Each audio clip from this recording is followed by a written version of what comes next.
নৰৰাম বৰ্মন সোঁৱৰণী চলন্ত trophy football প্ৰতিযোগিতাৰ শুভাৰম্ভণি নলবাৰী জিলাৰ পশ্চিম নলবাৰী অঞ্চলৰ চামতা আঞ্চলিক ক্ৰীড়া সংঘৰ ষ্টেডিয়ামত সৰ্বভাৰতীয় ফুটবল ফেডাৰেশ্যনৰ দ্বাৰা স্বীকৃতপ্ৰাপ্ত ৪৪তম নৰৰাম বৰ্মন সোঁৱৰণী বিজয়ী ট্ৰফী আৰু ৰণীধৰ বৰ্মন সোঁৱৰণী বিজিত ট্ৰফীৰ লগত প্ৰমোদ কুমাৰ পাটোৱাৰী সোঁৱৰণী প্ৰাইজ মানি ফুটবল প্ৰতিযোগিতাৰ শুভ উদ্বোধনী খেলখন উক্ত সংঘৰ উক্ত সংঘৰ ক দল আৰু খ দলৰ মাজত অনুষ্ঠিত কৰা হয়। আবেলি 4 বজাত অনুষ্ঠিত হোৱা উত্তেজনাপূৰ্ণ খেলখনৰ খ দলৰ বিৰুদ্ধে ক দলে 2-0 গলৰ ব্যৱধানত বিজয় সাব্যস্ত কৰিবলৈ সক্ষম হয়। বিজয় দলৰ হৈ গল দুটা দিয়ে 17 নম্বৰ জাৰ্চি পৰিহিত ইলিয়াছ আলীয়ে। খেল পৰিচালনা কৰে মণিপ্ৰিন্স হাজৰিকা, গকুল দাস, নৱজিৎ কলিতা, হীৰেন বৰ্মনে। মেচ কমিশ্যনাৰ হিচাপে উপস্থিত থাকে ৰেফাৰী পৰ্যবেক্ষক গৌতম কলিতাই। আনহাতে উদ্বোধনী খেলখন আৰম্ভ হোৱাৰ প্ৰাক মুহূৰ্তত পতাকা উত্তোলন কৰে উক্ত সংঘৰ কাৰ্যকৰী সভাপতি অপূৰ্ব বৰ্মন আৰু শুভ উদ্বোধন খেলখন উদ্বোধন কৰে প্ৰাক্তন আন্তঃৰাষ্ট্ৰীয় ফুটবল খেলুৱৈ কুমুদ বৰ্মনে। নিমন্ত্ৰিত অতিথি হিচাপে উপস্থিত থাকে ৰাষ্ট্ৰীয় ৰেফাৰী অভিজিত ডেকা, প্ৰকৃতিপ্ৰেমী তথা বৃক্ষ বন্ধু বুলি পৰিচিত গংগাধৰ বৰ্মন আৰু চামতা আঞ্চলিক শাখা সাহিত্য সভাৰ সভাপতি এম হাছান আলীয়ে। অহা 19 জানুৱাৰী তাৰিখে খেলত অংশগ্ৰহণ কৰিব ভাঙাৰগাঁও FC ৰাভা হাছং আৰু মুকালমুৱা আঞ্চলিক স্পৰ্টছ ক্লাব দলে। উক্ত খেলখনত ক্ৰীড়াপ্ৰেমী ৰাইজে উপস্থিত থাকি খেল উপভোগ কৰাৰ লগতে গঠনমূলক পৰামৰ্শ সহায় সহযোগিতা শ্ৰদ্ধাৰে কামনা কৰিছে চামতা আঞ্চলিক ক্ৰীড়া সংঘৰ সভাপতি যতীন শৰ্মা আৰু সম্পাদক বিকাশ ভট্টাচাৰ্যই। নলবাৰীৰ পৰা কেমেৰা পাৰ্চন হুন আহমেদৰ সৈতে দীপু বৰাৰ ৰিপৰ্ট, নিভাজ অসম লাইভ। এই খেল এখন ক্ৰীড়াংগন, ক্ৰীড়া হল শান্তিৰ প্ৰাংগণ। গতিকে ক্ৰীড়াই সমাজ গঢ়ে আৰু ৰাজনীতিয়ে সমাজ ভাগে।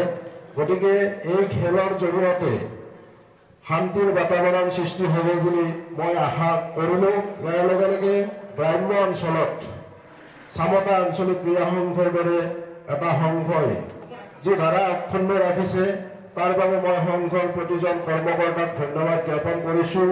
এতিয়া ভাষণ দিয়াৰ সময় নহয়, আপোনালোকে অধীৰ আগ্ৰহেৰে খেল চাবলৈ অপেক্ষা কৰি আছে। যি কি নহওক, এই সংঘৰ দ্বাৰা বিভিন্নজন খেলুৱৈৰ সৃষ্টি হৈছে। নকলে আদৰোৱা হ'ব সিৰাজউদ্দিন আহমেদ, ৰিয়াজউদ্দিন আহমেদ, কমল শ্বাহ, কুমুদ তালুকদাৰ, কুমুদ বৰ্মন, শংকৰ বৰ্মন, শাহজাহান তালুকদাৰ আদিকে এই খেলুৱৈসকল এই আঞ্চলিক ক্ৰীড়া সংঘৰ পৰাই সৃষ্টি হোৱা খেলুৱৈ। আটাইতকৈ ডাঙৰ কথা আৰু গৌৰৱৰ কথা, শাহজাহান তালুকদাৰে লেফ্ট ডিফেন্স খেলিছিল আৰু লেফ্ট ডিফেন্স খেলি যিটো অভাৰলেপ কৰিব পাৰে ডিফেন্সে, সেই গৌৰৱ একমাত্ৰ শাহজাহান তালুকদাৰৰ পৰাই আৰম্ভ হৈছিল। গতিকে মই দুয়ো দলৰ খেলুৱৈকে পুনৰবাৰ শুভেচ্ছা জ্ঞাপন কৰি এখন সৰ্বাংগ সুন্দৰ খেল প্ৰদৰ্শন কৰিব বুলি আশা কৰি মই মোৰ চমু বক্তব্যৰ সামৰণি মাৰিছোঁ আৰু আজি এই খেলখন শুভ উদ্বোধন হোৱা বুলি ঘোষণা কৰিছোঁ। ধন্যবাদ।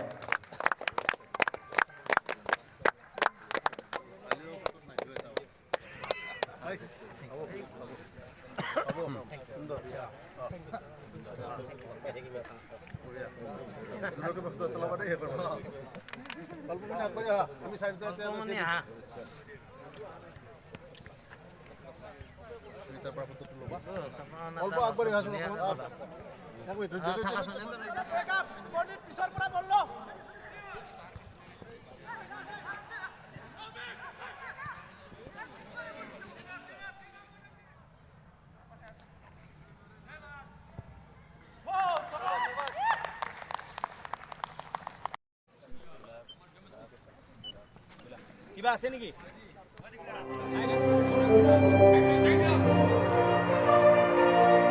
মোৰ ফালি দিয়ক দুইফালে।